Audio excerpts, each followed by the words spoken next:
स्वामी कुठे आहेत? स्वामी चराचरात व्यापून आहेत. आकाशात, पृथ्वीवर, अग्नीमध्ये, पाण्यामध्येच नाही तर वाऱ्याच्या हळुवार झुळकेतही स्वामी आहेत. तुमच्यामध्ये, माझ्यामध्ये, लहान मुलांमध्ये, वयस्कर व्यक्तींमध्ये, सर्व प्राणीमात्रांमध्ये सगळीकडेच स्वामी आहेत. प्रत्येक कणाकणामध्ये स्वामी आहेत. अक्कलकोटात, गाणगापुरात, शिर्डीतही तेच आहेत. पूर्व, पश्चिम, उत्तर, दक्षिण सर्व दिशांमध्ये ते आहेत. कैलासावर, दोन्ही ध्रुवांवर, सर्वत्र सर्वव्यापी स्वामीच आहेत. बटन दाबल्यावर जसा प्रकाश पसरतो तसे स्वामी आपल्या आयुष्यात आल्यावर आपले जीवन प्रकाशमान, दैदिप्यमान आणि तेजस्वी होते.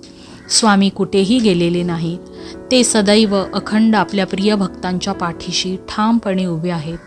श्री स्वामी समर्थ. श्री स्वामी चरणारविंदार्पणमस्तु. शुभम भवतु.